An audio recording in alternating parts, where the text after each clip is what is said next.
Olá, tudo bem com você? Hoje é sexta-feira, hoje são 10 de julho de 2020 e nós chegamos a mais um final de semana. Provérbios capítulo 6, versículo 16. 6 coisas que o Senhor aborrece e a sétima a sua alma abomina. E no episódio de hoje nós vamos falar sobre a quinta coisa que o Senhor aborrece: pés que se apressam a correr para o mal.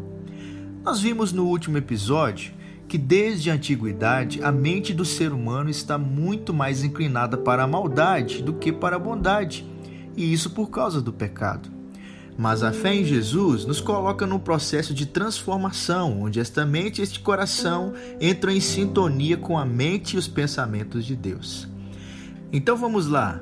Pés que se apressam a correr para o mal pode estar se referindo à prática da maldade de forma consciente, de caso pensado, e também por influência de outra pessoa. Fez porque foi obrigado, ou se sentiu ameaçado, ou por acreditar que está fazendo a coisa certa. Neste último caso, podemos citar como exemplo o apóstolo Paulo, que provavelmente nasceu uns 10 anos depois de Cristo.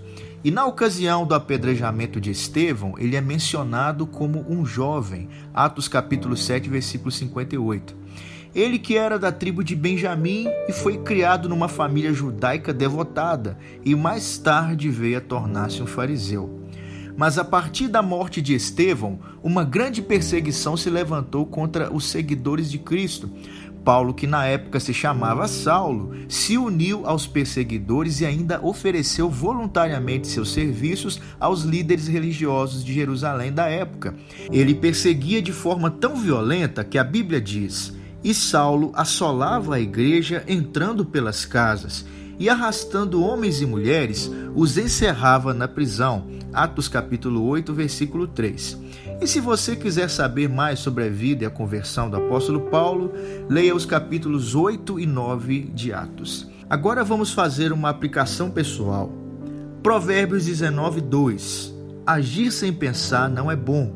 Quem se apressa erra o caminho. Por que eu não esperei um pouco mais? Por que eu não fiquei calado?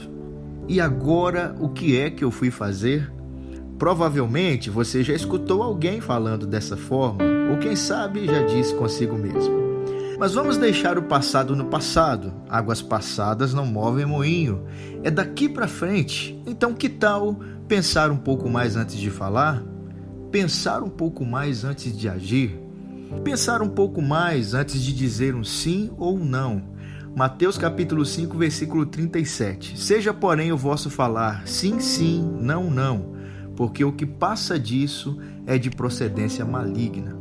Provérbios capítulo 25, versículo 8, eu vou ler em traduções diferentes. E a primeira tradução é a Revista e Corrigida. Não te apresses a litigiar, para depois, ao fim, não saberes o que há de fazer, podendo-te confundir o teu próximo. Vai ficar mais claro agora, nova versão transformadora. Não se apresse em ir ao tribunal, pois o que você fará no final, se o seu oponente lhe provar que está errado? Agora, na tradução, a mensagem. Não tire conclusões precipitadas. Pode haver uma explicação muito boa para o que você entendeu de outra forma. E eu concluo o nosso devocional de hoje dizendo: não tenha pressa. Uma coisa certa feita na hora errada pode tornar-se uma coisa errada. Seja humilde, veja a partir do ponto de vista do outro também. Cuidado, a pressa em alguns casos pode ocultar a maldade. Pense bem, os critérios e os pensamentos de Deus estão muito acima dos nossos. Que o Senhor te abençoe e te guarde, e até o nosso próximo devocional.